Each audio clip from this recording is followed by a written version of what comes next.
Ne oldu abi bu idol havuzunda birbirine girdi herkes bu hafta ya. Ya yemin ediyorum var ya geçen hafta yayın yapmadım. Yapmadıktan sonra sürekli bir mesaj trafiği. Hocam ne oluyor işte şöyle oldu böyle oldu ben bıraktım idolü yok bırakmadım şöyle neler oldu ya.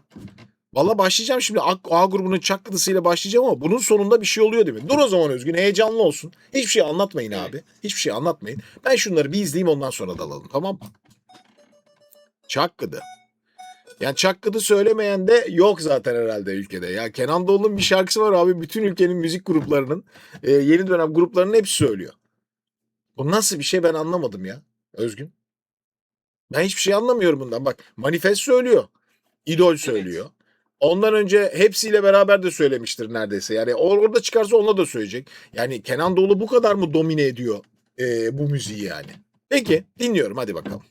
Önce bununla başlayayım ama bana garip geliyor mesela yani. Mesela geçen hafta müthiş bir şarkı vardı ellerinde. Bence Edis'in şarkısı. Onu çok kötü kullandılar. 3 grup da çok kötüydü. Bence sadece gruplara yüklenmek de doğru değil. Bütün o parçanın kullanımı proje olarak doğru olmadı. Şarkı çok iyi olmasına rağmen. Bakalım Çakkı'da durum ne? Hadi bir daha giriyorum. Gerçekten de izlemedim bu hafta boyunca. Dansları iyi ama. Buralardan hemen gidesim var. Yeniden başlamak hevesim var. Ne varsa attım içime çat diyesim var. Katlanıyoruz herkes gibi malum. Acılarımız kaçıklarımız var. Ama hem kel hem fodul takımını hak diye yesim var. Çat diye çatlamak üzereyim. Neresinden tutup da düzeleyim. Ortağı olmuşum düzenim. Kendimi boğazım var. Bu hafta kayıtlarda ototune falan da var ama. Düzeltilmiş sesler de var yani. Var. Anam be hadi kalk kaynaşalım kız. Çakkıdı çakkıdı oynaşalım kız. Biraz prodüksiyon eklenmiş bu haftaya. Şimdi daha önceki haftalarda biraz daha yani ham kayıtlara daha yakın tutuyorlardı. Hafif detoneleri yani doğal okuma akışını tutuyorlardı. Bu hafta bayağı toparlanmış bu kayıt. Bağlantılar falan kurulmuş vesaire. O nedenle her şey eli yüzü düzgün geliyor. Ama gerçekten öyle okuyorlar mı buradan anlamak bence biraz zor. Genel olarak çok dans üzerine kurgulanmış değil mi ya? Enerji ve dans. Geçen haftanın en büyük problemi neydi? Enerjilerinde bir problem hissediyorduk. Bu hafta demişler ki tamam geçen hafta bu kadar eleştirdiniz. Şimdi maksimum bir enerji koyun, dans koyun, ortalığı yıkın ve bu şeyi kapatalım. Aslında bence böyle bir dertleri olmalarına gerek yok.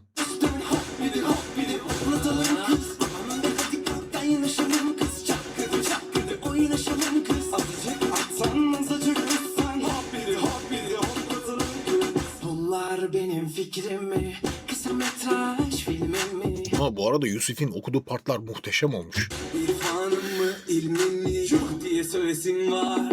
Mesela Milan'ın okuduğu partlarda ototune var ama kayıtlar kötü değil. Ama ototune var bunda yani. Oyunlarımı, resmi duyumlarımı, koyun uyumlarımı, kahkah gülesim var. Çat diye çatlamak Neden burada bariz bir detone duruyor? uyumlarımı, Şeyden önceki mesela.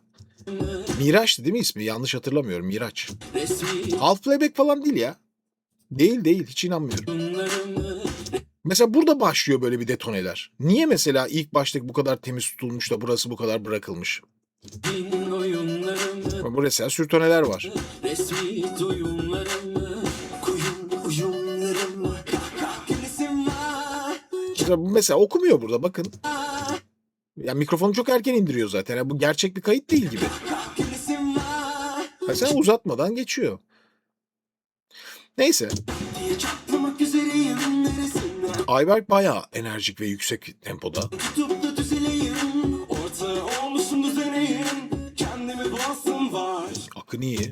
Hiç umut yok mu? Her şey Mesela Ahmet Emre burada okuyor ama yani kaydettiğini okumuyor. Başka bir şey okuyor şu anda orada. her şey Bu kadar yükleniyor falan öyle bir ses yok. boş mu? Dünya alem dut gibi sarhoş mu? Mesela bugüne kadar hiç okunmayan bir şey var Özgün. Bu gruba eğer bir Burak Kut şarkısı okutsalardı Yusuf herhalde yakardı ortalığı. Bu parçada mesela Yusuf'e pes geliyor parça. Ya bir Burak Kut mesela böyle kanasın dünyam Yusuf Herhalde paramparça ederdi. Tam onun gibi okuyor. Baksanıza alt kısmı. Cıt gibi. Onun vardır yani. Cıt gibiler. Ano o. Cıt gibi.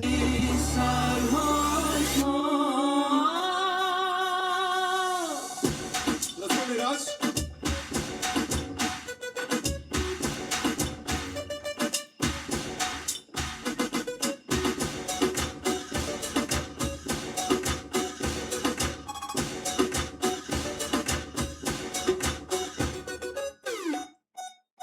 Söyle.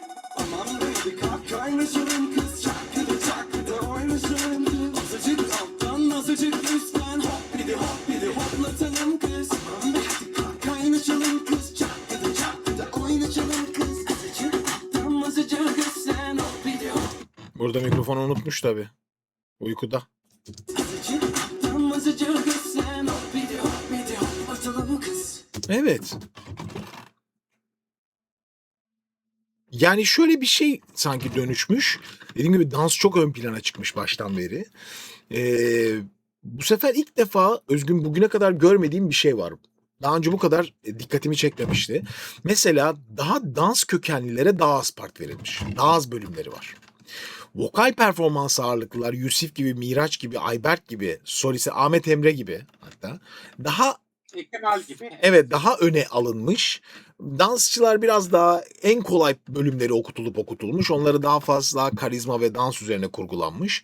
Yani genel olarak performansları iyi mi? İyi.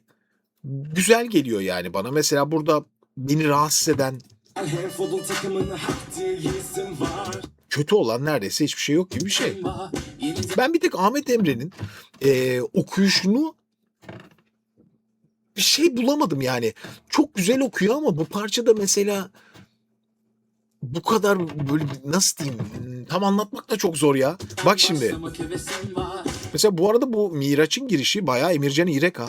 Yeniden başlamak hevesim. Bu Emircan'ın sesi değil mi ya? Yeniden başlamak hevesim var. Ne varsa Bana Emircan İrek'in sesini anımsatıyor. tüm içime çat diye diyesim var. Dönüyoruz herkes gibi malum. Bak mesela Ahmet Emre'nin bölümü. Kaçıklarımız var ama hünkârımız Mesela burada dansla da Ahmet Emre'nin okuyuşu oturmuyor. var ama İlginç yani o da.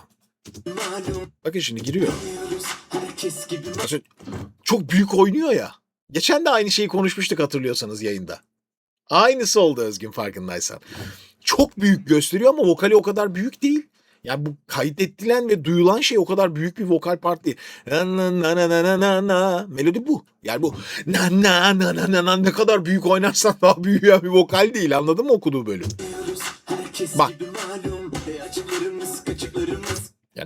Abartarak gösteriyor ama vokal partının öyle bir müzikal sesle bir ifadesi yok. Görselde çok büyük gösteriyor, ses öyle değil.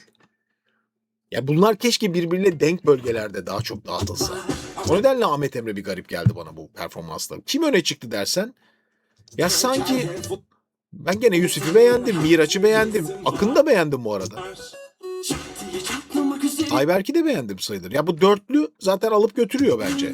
Ortağı olmuşum düzenin. Kendime boğazım var. Ve bu bölüm mesela Milan'ın okuduğu bölüm sanki biraz otodunu gibi. Aman be hadi kalk. Peki. A bu. B. Aynı parça. Bu kıyafetler daha iyi sanki. Bu arada hakikaten ilk bölümün kıyafetleri Kaynaşalım. bir kaotik. Onu da söyleyeyim bir uyumsuzluk var sanki Özgün ya. Yani Evet. herkes kafasına göre Bu giyinmiş arada- gibi. Akın dedik de Kemal hocam. Çok Ay özür dilerim ya Tek Akın diyorsam var. lütfen. Kemal çok özür dilerim. Çok özür dilerim. Kemal.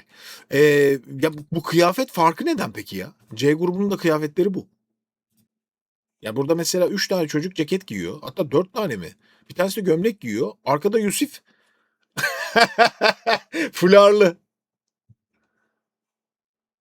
Ya bunlar neyi temsil ediyor? Bilmiyorum. Neyse. Buralarda ne Mesela burada bir tane vokal şeyde bir kişide parlak bir kıyafet var. Parıl parıl parlıyor. Mesela. Neden? Bunların cevapları var mı? Çete soruyorum. Vallahi merak ediyorum.